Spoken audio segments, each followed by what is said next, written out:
할렐루야, 샤ባት 샬롬입니다.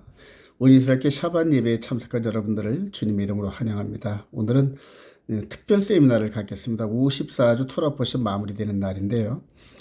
특별히 이 모세의 노래와 어린 양의 노래, 출애굽의 모형과 계시록의 실체라는 제목을 가지고 우리가 그렇게 원하는 그런 그 계시록의 이런 여러 그 장면들을, 여러 의미들을 어떻게 히브리 뿌리 토라적 관점에서 해석을 할 것인가 한번 같이 묵상하고 나누기를 소망합니다. 먼저 성경은 이렇게 우리가 어린아이들에게 퍼즐 맞히는 그림과 함께 퍼즐을 주는 이제 이런 장면을 비유할 수 있어요. 그래서 아직 글을 모르는 이런 어린아이들에게 지적인 어떤 향상을 위해서 이렇게 퍼즐 맞히기 훈련들을 이렇게 시키는 걸 보게 됩니다. 이와 마찬가지 방법으로 하나님께서도 성경의 여러 사건들을 통하여 기록하시고 그 사건을 이렇게 밑그림 삼아서 예수 그리스도 안에서 장처되어질 일들을 여러 군데서 아주 성경의 거의 대부분이 그런 모습으로 이렇게 우리들을 이렇게 인도하시는데요. 마치 홍해를 가르고 출애굽을 하는 이 장면과 함께 이렇게 저쪽 편 가나안 땅 편쪽으로 건너가서 애굽 바로 왕의 소나기를 완전히 벗어나고 그리고 하나님의 땅 가나안 땅을 향하는 이런 여정에서 바로 생과 사가 갈라지는 이런 장면인데요. 할례를 받은 육신의 할례를 받은 이스라엘 백성들이 이 홍해를 건너가서 육지에 다다르고 그다음에 이들을 쫓던 애국 군사들은 전부 다 이렇게 홍해물에 수장되는 구원과 심판의 장면들이 이렇게 묘사되어 있는데요. 이런 것들이 앞으로 저와 여러분들이 휴거되는 사건과 함께 바로 하늘에서 이렇게 휴거되고 이 땅에서 심판을 받는 이런 장면으로 이렇게 나눠질 수가 있다는 얘기거든요. 이런 부분을 히브리서 기자는 히브리서 1장 1절에 옛적의 선지자들 통하여 여러 부분과 여러 모양으로 우리 조상들에게 말씀하시고 어떠한 사건을 인도하셨던 그 하나님께서 이 모든 날 마지막에는 즉 예수 그리스도 안에 있는 이 마지막 시대를 얘기하는데 아들 예수를 통하여 우리에게 말씀하셨으니 그래서 여러 부분과 여러 모양을 아들을 통하여서 실행을 시키고 성취시켰다는 그런 의미로 우리에게 설명을 해주는데요. 이 아들을 만유의 상속자를 세우시고 또 그로 말미암아 모든 세계를 지으셨니라 하면서 바로 이렇게 모형과 그림과 밑그림 위에다가 장착되어질 영적 그림, 이 퍼즐을 서로 맞춰보는 이런 훈련을 통하여서 또 이런 여정을 통하여 우리의 미래를 조명할 수 있는 힘을 우리들에게 주신다는 이제 그런 얘기입니다. 자, 이거 조금 더 자세히 보면은 구약 성경의 밑그림과 신약 성경의 영적 의미에 표절해서 아까 말한 대로 홍해를 건너는 이런 장면인데 여기 이제 히브리어로 마임, 물이라는 단어거든요. 물. 그래서 홍해의 물, 홍해수, 홍해 땅에 있는 물을 가르신다 이렇게 표현했고 그다음에 좀 더 그림을 자세히 봤던 이 이스라엘 애국 병사들의 전차와 이 병사들이 수몰되는 장면과 함께 하나님의 이스라엘 백성들은 인도되면서 생과 사가 갈라지는 그러한 찰나에 하나님께 영광 돌리는 하나님께 엄청난 영광을 돌리는 이스라엘 백성들을 볼 수 있습니다. 자, 이것이 이제 동시에 하늘을 가르시는 즉 샤마임 이게 하늘이거든요. 근데 이 마임이란 뜻이 똑같았으니 그래서 하늘에 있는 물 이런 뜻이거든요. 그래서 하늘 그러니까 하늘을 가르시고 우리를 이쪽에서 쫙 끌어올리는 그림이 이미 밑그림으로 보여준 홍해를 건너가는 그런 장면과 일치가 됩니다. 그리고 유리바다 위에 즉 하나님 보좌 앞에 있는 그 유리바다에서 구원 얻은 기쁨을 찬양하고 밑에는 베드로가 말한 대로 불심판을 당하는 이런 장면이 이제 계시록 15장인데 요거는 출애굽기 15장 얘기고 요건 계시록 15장 얘기인데요. 자, 이런 부분들을 우리 전도서의 솔로몬 왕이 이미 있던 것이 후에 다시 있겠고 이미 한 일을 후에 다시 할지라 헤아리는 새 것이 없나니 무엇을 가리켜 이르기를 보라 이것이 새 것이라 할 것이 있으랴 우리가 있기 오래전 세대들도 이미 있었느니라 그러면서 역사적인 하나님의 구속세의 흐름 이런 것들을 깨달은 지혜서를 쓴 그것을 볼 수가 있습니다. 그리고 후로 이제 이사야 선지자가 이사야 46장 9절에 너희는 옛적 일을 기억하라. 그래, 옛적 일을. 나는 하나님이라. 나 외에 다른 이가 없느니라. 나는 하나님이라. 나 같은 이가 없느니. 내가 시초부터 그래요. 시초부터 지금 아담 때부터를 말하는 겁니다. 사실은. 그리고 창세기 모세오경을 얘기하는 거고요. 시초부터 종말을 알리며 그래요. 시초부터 종말에 대한 일들을 미리미리 보여주는 여러 가지 사건들을 일으켰다 이런 얘기입니다. 여러분. 아직 이루지 아니한 일들을 옛적부터 보이고 또 이르기를 나의 뜻이 설 것이 내가 나의 모든 인 기뻐하는 것을 이루려 하였노라 그러면서 이렇게 옛적 일을 기준으로 장차되어질 미래에 대한 사건들. 그래서 이거는 모세오경의 출애굽인데 밑에 있는 부분은 장차 우리가 그렇게 사모하는 우리 주인 공중강림 하실 때 휴거되는 이런 모습들을 신학적으로 이렇게 해석을 한 겁니다. 그래서 아래 그림과 윗 그림을 서로 맞춰서 해석하는 것이 성경 해석의 기본이다 이렇게 말할 수가 있죠. 누가복음 24장 44절 또 이르시되 내가 너희와 함께 있을 때 너희에게 말한 바 곧 모세의 율법과 선지자의 글과 시편에 나를 가리켜 기록된 모든 것이 이루어져야 하리라 한 말이 이것이라 하시고 이에 그들의 마음을 열어 성경을 깨닫게 하시고 부활하시고 난 다음에 엠마오로 가는 두 제자와 함께 성경을 통하여 예수 그리스도의 십자가 사건과 죽음과 부활과 이런 일들을 자세하게 설명하면서 제자들에게 성경을 해석하고 보는 방법을 가르쳐줬다 이렇게 얘기하죠. 그리고 이후로 주님을 만난 바울 사도가 고린도서 10장 10절에 그들 가운데 어떤 사람들이 원망하다가 멸망시키는 자에게 멸망하였나니 너희는 그들과 같이 원망하지 말라. 이게 이제 출애굽 40년 여정 가운데 민수기 내용들을 이렇게 말하는 건데요. 그들에게 즉 출애굽 백성들에게 일어난 이러한 일은 본보기가 되고 그래요. 이게 이제 바로 거울이라는 뜻입니다. 거울, 토포스라는 말인데 거울 똑같다는 얘기입니다. 재현된다는 얘기죠. 또한 말세를 만난 우리를 깨우치기 위하여 기록되었느니라. 즉 말세 예수 그리스도 안에서 영적인 여정을 걷고 있는 저와 여러분들을 위해서 이미 출애굽 과정에서 부분적으로 민수기에 광야 40년의 여정에서 하나님의 나라 즉 가나안 땅에 들어가지 못하고 광야에서 죽어간 백성들을 이런 여러 가지 이런 사건들을 기록하면서 그들과 같이 우리는 우상 섬기지 말자. 그들과 같이 우리는 하나님을 시험하지 말자. 그들과 같이 우리는 음행하지 말자. 그래서 그들이 광야에서 멸망한 것처럼 예수 그리스도 안에 있는 우리들도 그들과 똑같은 죄를 범하면 멸망당한다. 이제 이런 경고를 성경의 밑그림을 통하여서 우리들에게 설명하는 바울 사도를 볼 수가 있죠. 출애굽기 13장 19절에 모세가 요셉의 유고를 가졌으니 이는 요셉이 이스라엘 자손으로 단단히 맹세하게 하여 이르기를 하나님이 반드시 너희를 찾아오시리니 너희는 네 유고를 여기서 가지고 나가라 했습니다. 유고에 대한 얘기를 하죠. 그래서 홍해를 건넌 것은 살아있는 백성들뿐만 아니라 예수 그리스도 안에서 하나님 말씀을 이렇게 소망하고 대망하면서 모습의 유고는 이미 400년 전에 죽은 그런 요셉인데요. 이 유고를 함께 갖고 나오면서 장차 휴거되는 그런 그림을 이제 우리들에게 미리 예고해 주셨는데요.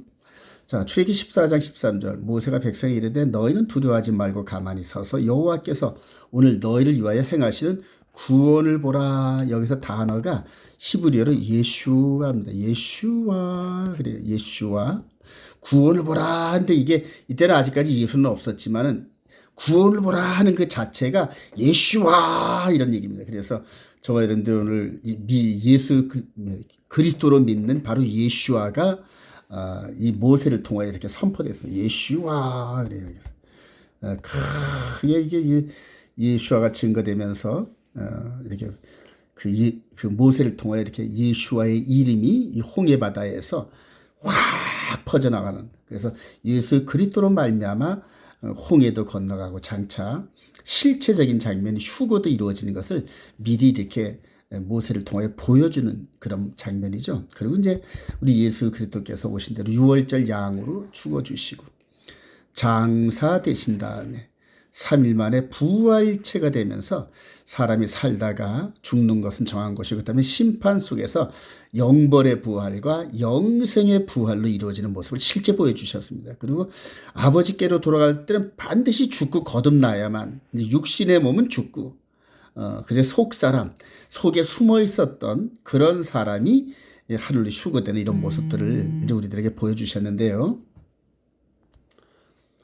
요 장면, 십자가에 죽으시고 장사되고 부활하는 장면을 미리 말씀을 하셨어요, 이게요. 자, 마태복음 20장 17절에 예수께서 예루살렘으로 올라가시려 하실 때 열두 제자를 따로 데리시고 길에서 이르시되 보라, 우리가 예루살렘으로 올라가노니 인자가 대제사장과 서기관들에게 넘겨지매 그들이 죽이기로 결의하고 이방인들에게 넘겨주어 그를 조롱하며 채찍질하며 십자가에 못 박게 할 것이나 제3일에 살아나리라. 그래서 죽으시고 부활하시는 이런 것들이 그냥 우연이 된 것이 아니라 이미 하나님께서 우리의 구속을 위해서 아들을 내어주시면서 십자가에 죽게 하시고 장사되고 부활하는 이런 모든 일들이 예정이 되어 있었다. 그리고 그렇게 되어진 그 일들을 이루시는 이런 장면을 이제 설명을 해 주시죠. 자, 데살로니가전서 4장 16절에 주께서 호령과 천사장의 소리와 하나님의 나팔 소리와 친히 하늘로부터 강림하시니 그리스도 안에서 죽은 자들이 먼저 일어나고, 그리스도 안에서 죽은 자들이 먼저 일어나고 그 후에 우리 살아남은 자들도 그들과 함께 구름소로 끌어올려 공중에서 주를 영접하게 하시니 그리하여 우리가 항상 주와 함께 있으라 할 때 죽은 자들이 먼저 일어나고, 이 부분을 바울 사도가 어떻게 알았을까요? 바로 모세 때 미리 보여준 밑그림에서 모세의 유골과 함께, 그래서 이 출애굽 백성들이 홍해를 건너기 전에 모세의 유골을 미리 수습하는 장면이, 그리스도 안에서 죽은 자, 잠자는 자들이 먼저 부활하고 그리고 후에 있는 우리들도 동일한 모습으로 변화되어 공주로 끌어올려 가겠구나, 이제 이걸 본 겁니다, 여러분. 자, 그래서 바로 여기에서 이제 이 그림이 나오는데요. 예수 그리스도 십자가 안에서 그리스도의 할례한 백성들과 그 다음에 그리스도의 그 가르침, 이 예수의 살로 표현되는 하나님의 말씀을 순종한 백성들이 변화되어 쫙 올라가는 이런 그림이죠. 이렇게 혼인잔치, 공중 혼인잔치로 올라가는 이런 그림인데, 먼저 무덤에서 잠자는 자들을 우리 주님께서 공중 강림하실 때 천사들을 보내서 나사로야 나오라 하는 그런 음성을 들려주는 것처럼 각 사람들의 이름을 불러서 깨워서 부활시키고, 그리고 살아있는 자들도 동일한 부활체로 이렇게 변화시켜서 공주로 쫙 끌어올린 장면이 앞으로 저와 여러분들이 이렇게 경험하게 될 대서사시 같은 장면이죠.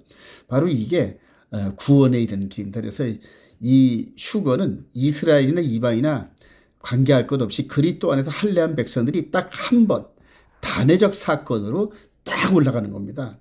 그래서 여러분들 지금 요즘에 이제 종말론을 이렇게 가르치시는 분들 중에서는 휴거에 대해서 환란 전, 환란 후, 또 환란 마지막 부분 이렇게 해서 뭐 여러 번 휴거한다 이렇게 가르치시는 분들이 있는데요. 저는 휴거는 딱 한 번, 그래요. 한 번 있음을 강조합니다. 그래서 모세를 통하여 출애굽한 백성들이 홍해를 단 한 번에 딱 건너갔듯이, 여러 번 건너간 게 아니잖아요. 한 번에 딱 건너갔듯이 하늘을 가른 그런 휴거 사건을 딱 한 번에 마치는 이제 그런 걸로, 그래서 성경이 성경을 증거하는 이런 패턴을 해석을 할 때 마지막 때 정말로 거짓 선자가 온 세상을 덮는 이런 현상들이 있을 텐데요. 속지 않고 말씀을 의지하여 구원에 이르는 과정이라 저는 확신합니다.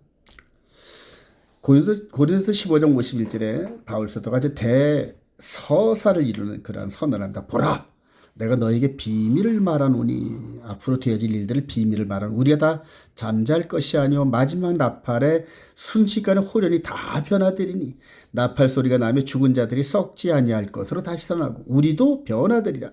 이 썩을 것이 반드시 썩지 아니할 것을 입겠고 이 죽을 것이 죽지 아니함을 입으리로다. 이 썩을 것이 썩지 아니함을 입고 이 죽을 것이 죽지 아니함을 입을 때는 사망을 삼키고 이기리라고 기록된 말씀이 이루어지리라. 그래서 맨 마지막 멸망할 자는 사망이거든요. 즉 마귀, 사탄 마귀, 그 사망을 말하는 거죠. 그래서 이 휴거되는 요 과정 속에서 사망을 이기고, 그래요. 속 사람이 부활해서 올라가는 요 사건과 함께 사망 권세가 마지막 멸망을 당하는, 이게 이제 심판의 장면인데요. 그런 사건이 이루어질 것으로 확신합니다. 바로 이게 바울 사도도 이 장면을 바라보면서 이게 소망이고 이게 우리의 복음이다 이렇게 설명을 했죠, 우리들에게요.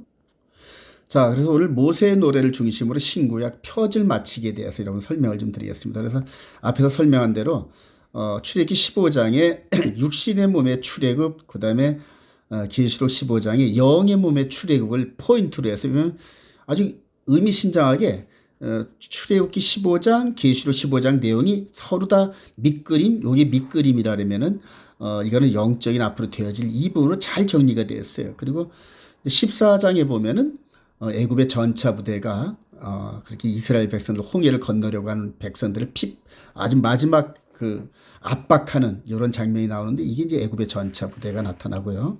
그 다음에 계시록 15장에서는 계시록 14장에서는 곡과 마곡의 전차 부대가 이렇게 나오는 장면들을 우리들에게 볼 수가 있습니다. 그래서 아래 위로 아주 똑같이 거의 똑같은 그림으로 병렬 구조로 이렇게 나타납니다. 그래서 또 계시록 출애굽기 13장엔 여호와의 표가 등장합니다. 그리고 계시록 13장에는 짐승의 표가 이렇게 등장해 그래서 아주 아이러니컬하게도 그 장과 절과 함께 여러 가지 내용이 일치가 됩니다. 그래서 여호와의 표, 짐승의 표, 애굽의 전차부대, 또 곡과 마곡의 전차부대, 그 다음에 이제 출애굽기 12장에서는 유월절 어린 양에 대한 핏뿌림과 유월절 양의 살을 먹는 요 장면이 나오는데 출애굽기 계시록 12장에서도 똑같이 이렇게 한 여인이 해와 달을 배경 삼아 등장하는 여인이 해산을 하려고 할 때 일곱 머리 열뿔 되는 이 마귀에 묘사한 마귀가 이 아이를 낳으면 삼키려고 하는 이런 장면이 나옵니다. 그래서 이게 바로 현실적으로 이루어진 게 헤롯 왕의 유아 살해 사건과 함께 예수님께서 사역을 마치시고 승천하시는 주 유월절 양에 대한 얘기가 나오거든요. 그래서 하나님께서 이렇게 의도적으로 우리는 어린아이의 퍼즐 맞추는 것처럼 이렇게 출애굽의 예적 지금부터 한 3,500년 전의 사건을 통하여서 앞으로 우리 시대에 되어질 이런 계시록 사건들을 성경이 기록하고 깨닫게 하시는데요. 자, 그래서 출애굽기 과정은 육신의 예법으로 불완전한 모습이지만 목표는 보이는 가나안 땅. 그래서 현재 이스라엘 땅.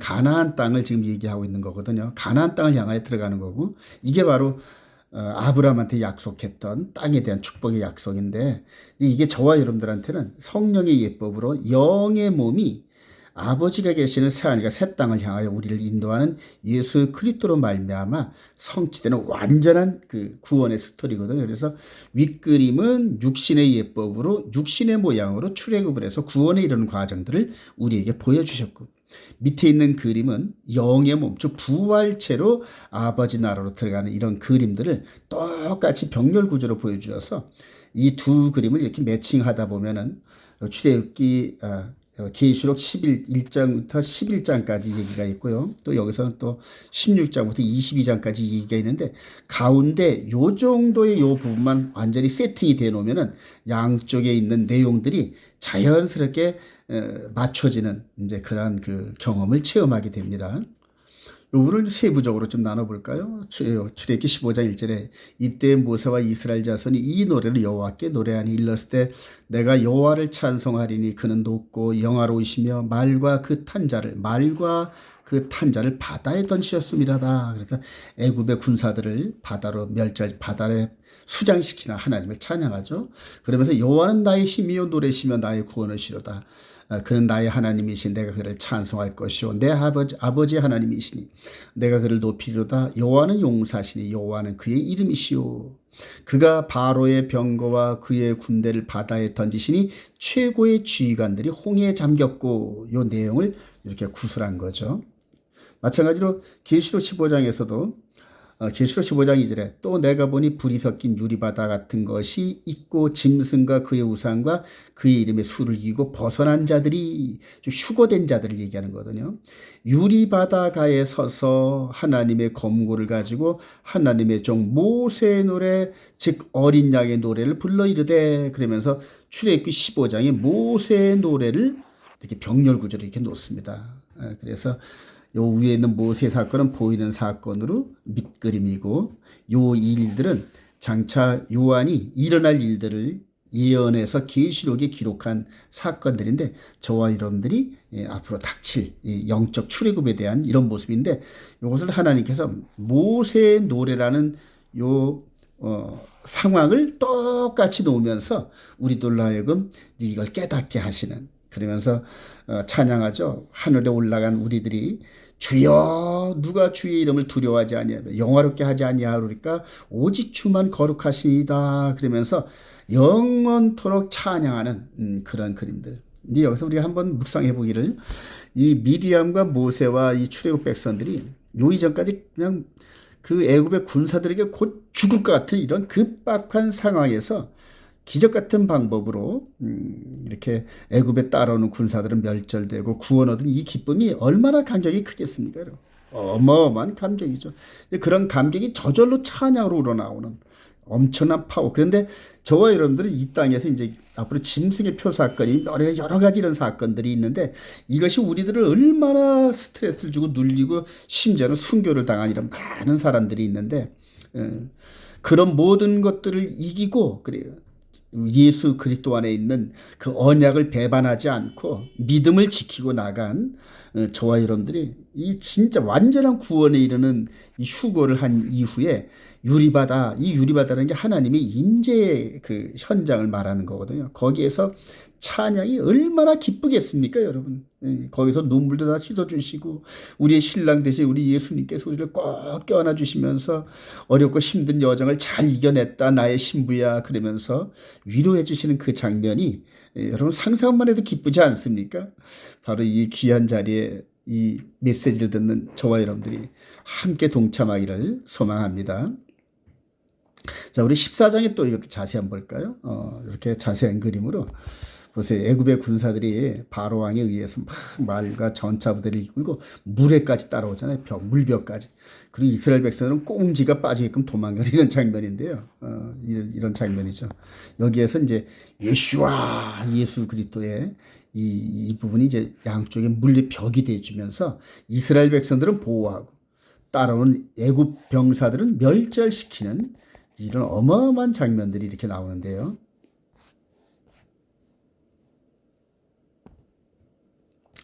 바로가 이스라엘 자손에게 대해 말하기를 그들이 땅에서 멀리 떠나 광야에 갇힌 바 되었다 하리라. 내가 바로의 마음을 완악하게 한다. 하나님께서 바로의 마음을 완악하게 한대요. 나중에 이제 곡과 마곡 때도 곡과 마곡의 왕을 아주 완악하게 만든다고 이렇게 말씀하시거든요. 바로가 그들의 뒤를 따르니 내가 그와 그의 온 군대로 말미암아 영광을 얻어 애굽 사람들이 나를 여호와인 줄 알게 하리라 하시매 무리가 그대로 행하리라. 모세가 바다 위로 손을 내밀며 여호와께서 큰 동품이 밤새도록 바닷물을 불러가게 하시니 물이 갈라져 바다가 마른 땅이 된지라. 이스라엘 자손이 바다 가운데를 육지로 걸어가고 물은 그들의 좌우에 벽이 되니 애굽 사람들과 바로의 말과 병거들과 그 마병들이 다 그들을 축격하여 바다 가운데로 들어오는지라. 이 상황을 아주 이렇게 지금 자세하게 아주 급박한 상황을 묘사를 하죠. 그리고 나서 14장 28절에 물이 다시 흘러 병거들과 기병들을 덮되 그들의 뒤를 따라 바다에 들어간 바로의 군대를 덮으니 하나도 남지 아니하였더라. 그래. 심판이죠. 육신의 멸망을 당하는 심판을 우리들에게 보여주는 내용이죠. 그러나 29절에 이스라엘 자손은 바다 가운데를 육지로 행하였고 물이 좌우의 벽이 되었더라. 그래서 육신의 몸에 구원, 그래요. 구원과 심판의 모습이 요 현장에서 동시에 일어나고 있습니다, 여러분. 자, 이거와 마찬가지로 장차 이제 우리들이 휴거되기 직전에 아까 말씀드린 대로 곡과 마곡의 전차 부대가 닥칠 터인데요. 계시록 14장 또 내가 보니 흰 구름이 있고 구름 위에 인자와 같은 이가 앉으셨는데 그 머리에는 금면류관이 있고 그 손에는 예리한 낫을 가졌더라. 또 다른 천사가 성전으로부터 나와 구름 위에 앉은 이를 향하여 큰 음소로 외쳐 이르되 당신의 낫을 즉 열매를 거둔 낫을 휘둘러 거두 땅의 곡식이 다 익어 거둘 때가 이르렀습니다 하니 구름 위에 앉으신 이가 낫을 땅에 휘두르며 땅의 곡식이 거두어지니라. 영혼의 몸의 구원 휴거가 이루어지는 장면을 이렇게 묘사하면서 구원에 이르는 자들을 즉 이스라엘 백성들이 이렇게 홍해길을 따라서 건너가면서 구원에 이르고 애굽의 전차 부대는 물에 수장되는 이런 장면이 이제 다시 재현되는데 반대로 계시록도 14장 17절 또 다른 천사가 하늘에 있는 성전에서 나오는데 역시 예리한 낫을 가졌더라. 또 불을 다스리는 다른 천사가 제자로부터 나와 예리한 낫 가진 자를 향하여 큰 음성으로 불러 이르되 내 예리한 낫을 휘둘러 땅에 포도송이를 거두라 그 포도가 익었느니라 하더라. 천사가 낫을 땅에 휘둘러 땅에 포도를 거두어 하나님의 진노의 큰 포도주 틀에 던지매 성 밖에서 그 틀이 밟히니 틀에서 피가 나서 말 굴레까지 닿았고 1600 스타디온까지 퍼졌더라. 그러면서 영혼의 몸의 심판, 그래서 구원과 심판이 동시에 이루어지는 그 급박한 찰나에 마지막 표징으로 보여주신 게 예루살렘이 군대로 둘러싸인 것을 보거든 너희들은 그 마지막이 온 것을 알아라 하고 우리에게 가르쳐 주셨죠. 이 장면이 다음에 자세하게 한번 이렇게 묘사해 볼까요? 누가복음 21장 20절에 너희가 예루살렘이 군대들에게 에워싸인 것을 보거든 그 멸망이 가까운 줄 알리라. 그때 유대에 있는 자들은 산으로 도망갈 것이며 성내에 있는 자들은 나갈 것이며 촌에 있는 자들은 그리로 들어갈지 말지어다. 이 날들은 기록된 모든 것이 이루는 징벌의 날이라. 그러면서 우리 주님께서 승천하시기 전에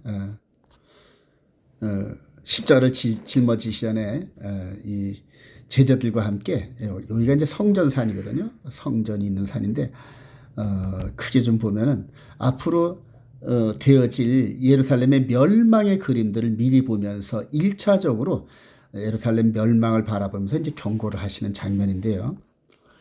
자, 이 1차적인 장면, AD 70년에 티토 장군에 의해서 예루살렘에 함락되는 요 그림을 앞에다 두고 계속해서 마지막 때 동일한 장소인 예루살렘에서 이루어질 일을 원근 통시법으로 이중 설명을 한 겁니다. 그래서 이 부분은 먼저 성취가 됐고, 그리고 이제 우리 주님께서 다시 한번 강림하실, 재림하실 요때 똑같은 사건이 반복되는데 1차적으로는 출애굽을 할 때 홍해에서 이루어졌고 2차적으로는 예루살렘 멸망 사건에서 이루어졌고 마지막에 동일한 장소인 예루살렘 성전을 중심으로 이렇게 곡과 마곡의 전차 부대가 둘러싸인 것을 보거든 예수님께서 다시 올 때가 됐다 하고 깨달아라.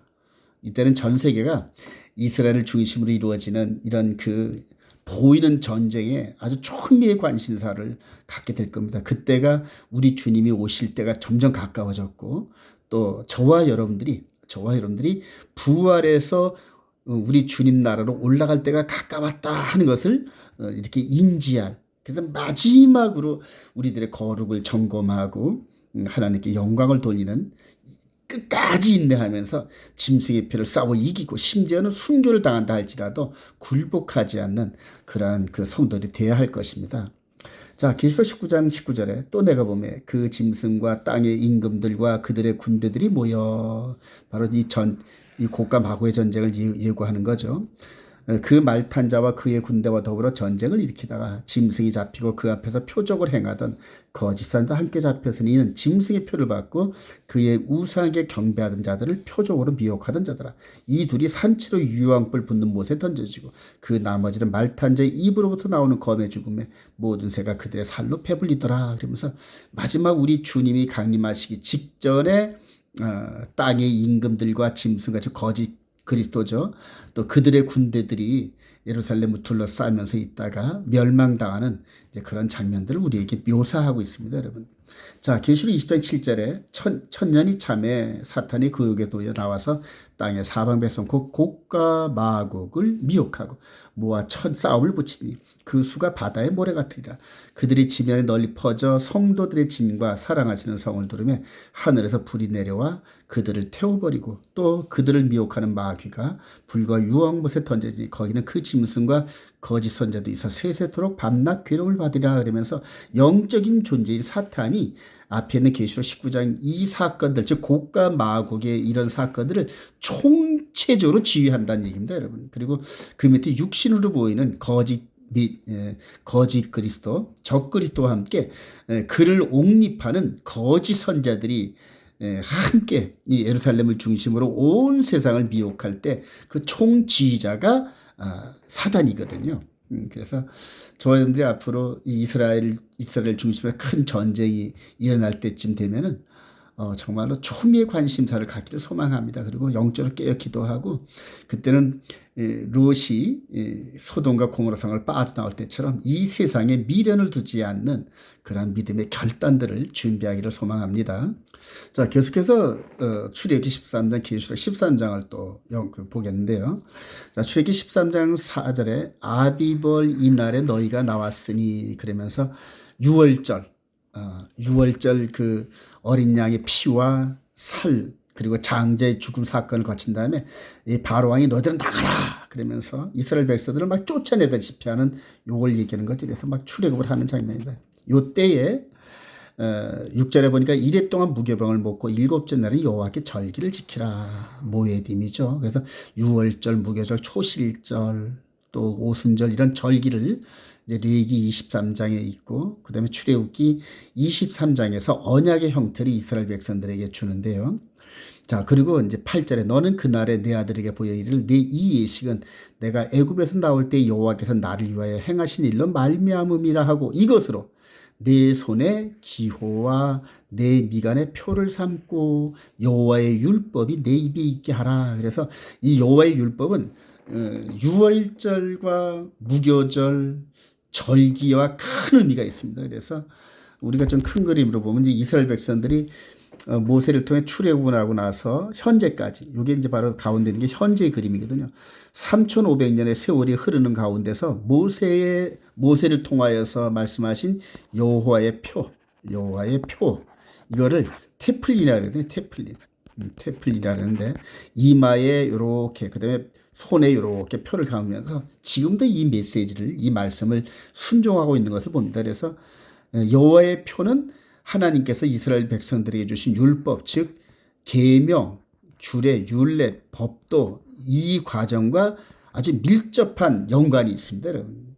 그래서 10절에 보니까 해마다 절기가 되면 이 규례를 지킬지라 하면서 이 절기의 여정 속에서 바로 이렇게 여호와의 표를 다시 한번 점검하는. 그래서 오늘까지가 이스라엘 백성들의 절기로 치면은 여호와의 절기로 치면 초막절 마지막 날입니다. 오늘이 초막절 마지막 즉 절기의 끝자락에서 마지막 날이거든요. 그래서 3,500년 동안 이렇게 지켜지는 여호와의 절기와 함께 관계되어 있는 이 짐승의 표, 그러니까 여호와의 표, 짐승의 표를 우리들에게 교훈으로 주셨네요.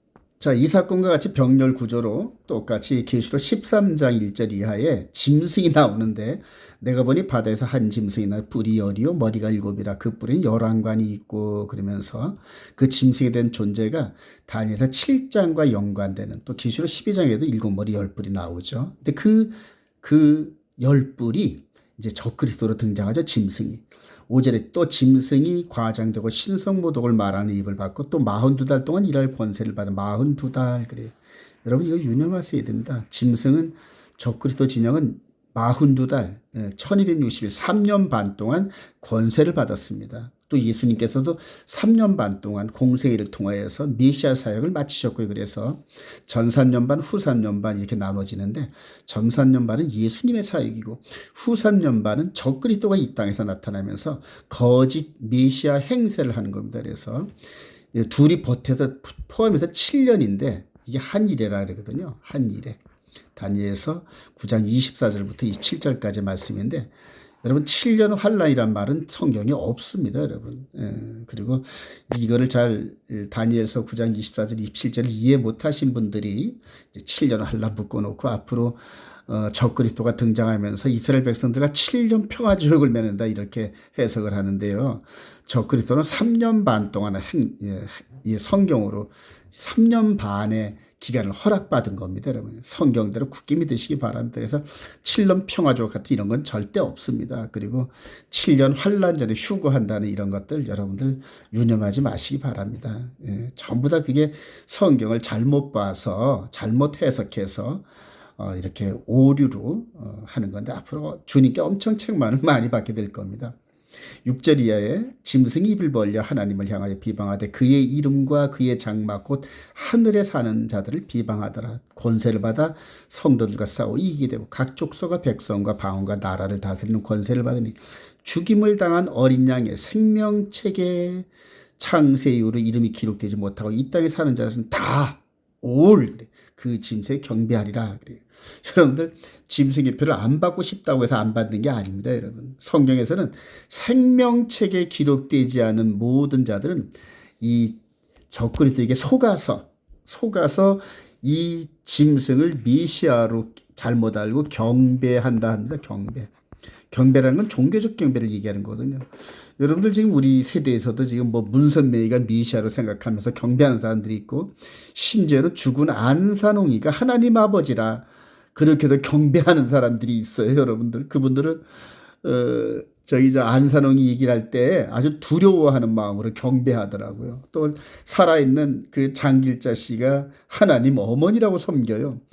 여러분들 이게 지금 그 정말로 별 볼 일 없는 것 같은 이런 사람들도 경배하는 이런 어리석음이 있는데, 장차 예수님과 거의 동급으로 능력과 권세와 화려함으로 나타나는 이 적그리스도 앞에서 정말로 대다수 모든 사람들이 속아서 이 적그리스도를 경배하는데, 오직 생명책에 기록된 사람들 요들만 이 적그리스도와 싸워서 이겨낸다는 얘기입니다. 그리고 그들만이 휴거된다 이렇게 설명을 하는데요. 여러분들 이거 아주 엄청난 사건입니다. 계속해서 계시록 13장 11절 이하에 내가 보면 또 다른 짐승이 땅에서 올라오니 어린 양같이 두 뿔이 있고 용처럼 말을 하더라. 그가 모든 자 곧 작은 자나 큰 자나 부자나 가난한 자나 자유인이나 종들에게 그 오른손이나 이마에 표를 받게 하고 그래요. 똑같죠? 출애굽기 13장에 하나님께서 여호와의 표를 율법을 있게 하라는 요 표, 이거와 계시록 13장에 표를 받게 하고, 근데 이 표는 뭐냐 하면은 적군과 아군을 가리는 징표거든요. 그래서 하나님께서는 이스라엘 백성들에게 언약을, 즉 율법을 중심으로 표를 하게 해서 하나님 편에 있는 자들로 확인하고, 그리고 이 표가 없는 모든 자들을 홍해에서 전부 멸망당하게 했듯이 마지막 때 적그리스도도 하나님 흉내를 내는 겁니다. 그래서 자기 편이 되는 걸 확인하기 위해서 표를 받게 하고, 그 표를 가지고 이제 매매를 하게 하는 이런 제도가 앞으로 나올 텐데요. 그런 제도가 뭐 베리칩이 될 수도 있고, 또 백신도 될 수 있고, 또 보이지 않는 가상 해파드 시스템도 될 수 있고, 하여튼 여러 가지 형태로 나타날 수 있지만은 궁극적으로 그 표를 받는 거는 속아서 이 적그리스도가 하나님이라든가 그리스도로 착각하게 하고 표를 받게 하면서 경배를 한다는 얘기입니다. 여러분. 자, 17절 누구든지 이 표를 가진 자 외에는 매매를 못하게 하니 이 표는 곧 짐승의 이름이나 그 이름의 수라 그래. 지혜가 여기 있으니 총명한 자는 그 짐승의 수를 세워보라. 그것은 사람의 수니 그의 수는 660이라 그러면서 이름, 숫자 그래요. 이 히브리어 단어는 그 각 단어마다 숫자가 있어요. 알렉 같은 경우에는 이제 하나, 베트는 이제 둘, 이런 식으로 해서 숫자가 있는데, 그 짐승이 나중에 자기 이름을 세상에 공포하는데 그 이름을 전부 다 더해 보니까 666이다 그래서요. 어떤 사람들은 이제 네로 황제의 이름이 660이다 그러는데 아니에요. 이제 마지막 때 앞으로 나타날 그 사람이 이제 666의 그 숫자를 가진 이름을 갖게 될 겁니다. 그래서 하나님 흉내를 내면서 마지막에 이 짐승의 표 사건이 일어나는데, 이 사건을 이겨내야만 됩니다, 여러분. 자, 계속해서 6월절 어린 양, 6월절 양 예수부터 출애굽기 12장, 계시록 12장이죠. 자, 출애굽기 12장 2절 이하에 쭉 말하면서 6절에 이달 14일까지 간직하였다가 해질 때 이스라엘 회중이 그 양을 잡고 그 피로 양을 먹을 집 문 좌우 설주와 임방에 바르고 피를 바르래요. 그 밤에 그 고기, 이제 그 피와 그 고기 불에 구워 무교본과 쓴나물과 아울러 먹되 날 것으로나 물에 삶아서 먹지 말고 머리와 다리와 내장을 다 불에 구워 먹고 아침까지 남겨두지 말며 아침까지 남은 것은 불살아서 없애라, 이런 얘기입니다. 이것이 여호와의 유월절이다 그러면서 이렇게 피를 바르는 그 집 안에서, 요 안에서 이렇게 나그네 차림으로 언제든지 부르면 급히 뛰어나가는 이런 차림으로 이렇게 피를 흘리고 죽은 양의 고기를 불에 구워서 먹으래. 불에 구워서. 그 나머지는 전부 태워버리든지 다 먹든지 해라 그래서 피와 말씀입니다, 여러분. 그래서 우리 주님께서 등장하시면서 내 피를 마셔라, 내 살을 먹어라, 이 얘기를 이 유월절 어린 양을 근거로 해서 말씀하신 건데, 이스라엘 백성들은 그걸 이해 못하고 우리가 식인종이냐 뭐 이런 식으로 해서 오해했던 그런 그림이 있죠. 자, 동일하게 출애굽기 12장에 하늘의 큰 이적이 보니 해를 옷 입은 한 여자가 있는데 그 발 안에는 달이 있고 그 머리는 12벌의 면류관이 있더라. 이 여자가 아이를 베어 해산하게 되며 아파서 애를 쓰며 아이를 뱄대요. 하늘에 또 다른 이적이 보이니 보라 한 붉은 큰 용이 있어 머리가 7이요 뿔이 10이라. 그래서 7머리 10뿔과 함께 메시아를 잉태한 한 여인의 등장인데 이게 바로 마리아거든요. 여러분, 마리아가 아이를 낳으려니까 그 아이를 죽이려고 이렇게 스탠바이 하고 있는 이제 이 용의 세력을 볼 수 있죠. 그래서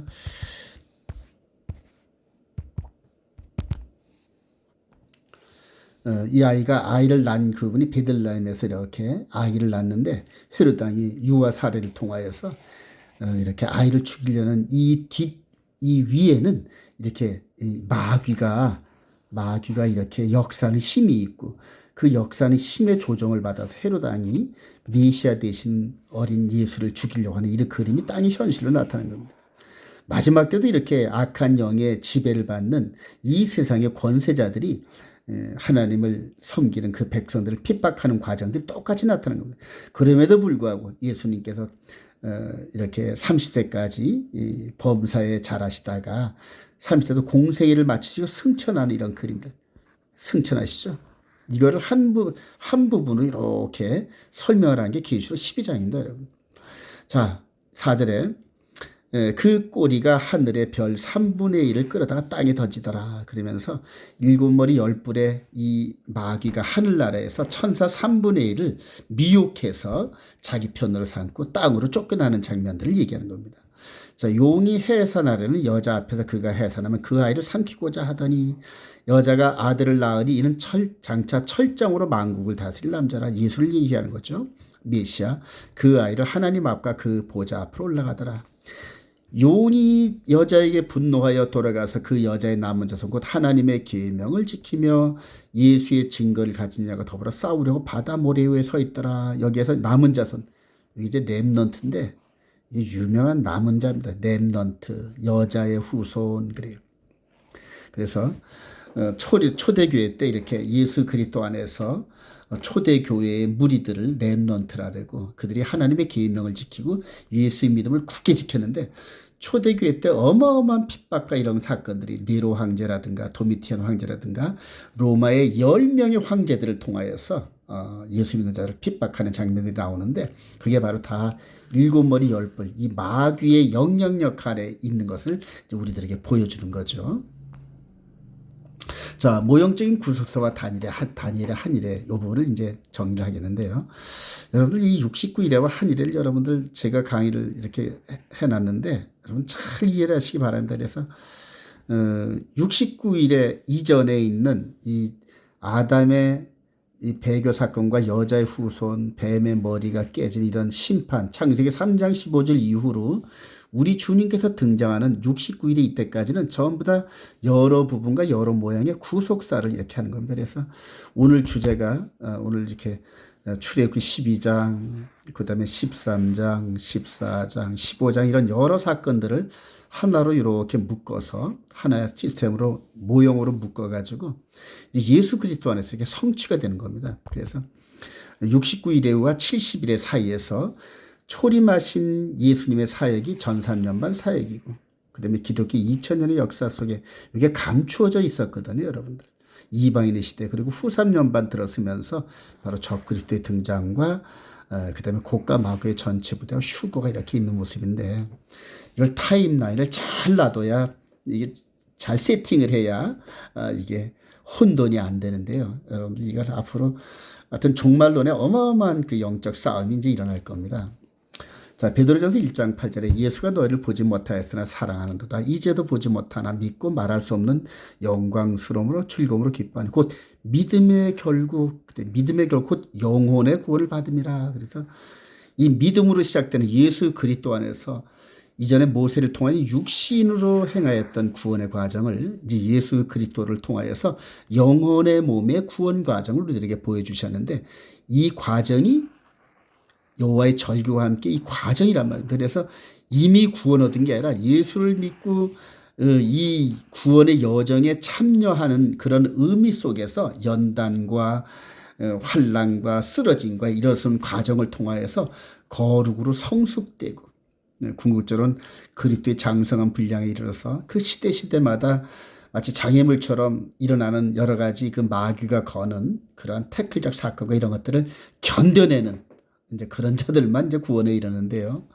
자, 10절 이하에 이 구원에 대하여는 너에게 임할 은혜를 예언하던 선자들이 연구하고 부지런히 살펴서 자기 속에 계신 그리스도의 영이 그 받으실 고난과 후에 받으실 영광을 미리 증언하여 누구를 누가 이렇게 메시아로 올 것인가 또 어떠한 때 타임을 지시하는지 상고하니라 하면서 타임을 말을 합니다. 그래서 성경 전체에 다니엘서 9장 24절과 27절 사이에 있는 이 70일의 사건이 바로 인간의 타임라인과 하나님의 구속사 타임라인을 연결하는 연결 포인트입니다, 여러분. 그래서 참 이 부분을 잘 이해를 해야 되는데요. 자, 동시에 여러 부분과 여러 모양의 구속사를 전 3년 반, 그 다음에 감추어진 이방인 시대 2000년, 후 3년 반 이렇게 나눠보고 정리를 했는데요. 자, 이 출애굽기 12장 6월절 양의 사건과 짐승의 표 사건, 곡과 마곡의 이런 예표적인 이런 그림들이 69일의 안에서 이렇게 아담과 하와의 심판과 여자의 후손과 뱀의 머리가 깨지는 이런 심판결 이후로 이러한 사건들이 이제는 전 3년 반에 이렇게 메시아 사역으로 이루어져서 출애굽기 12장 내용은 지금부터 2000년 전에 일어났던 사건들을 우리들에게 보여주는 거고요.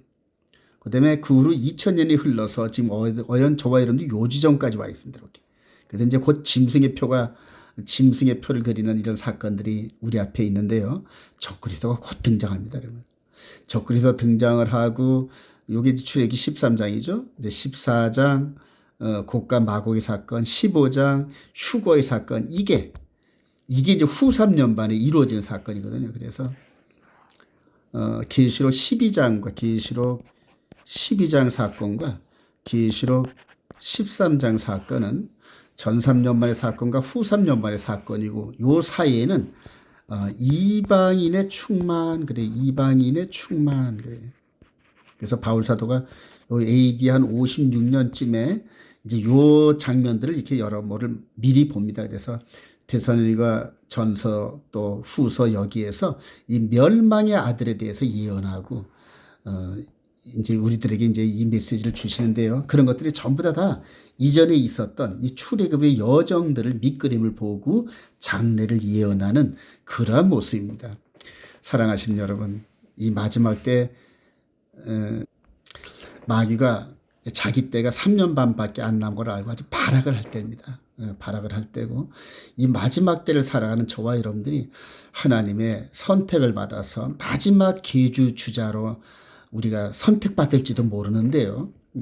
근데 정말로 성령 충만하고 말씀대로 의지하면서 훈련받으면서 마지막 때 이 마귀 그다음에 적그리스도 거짓 선자 즉 삼총사 마귀 삼총사가 일으키는 그러한 그 미혹을 이겨내고 궁극적으로 공주로 휴거돼서 유리바다에서 하나님을 찬양하는 이 그룹에 서 있기를 주님의 이름으로 축원드립니다.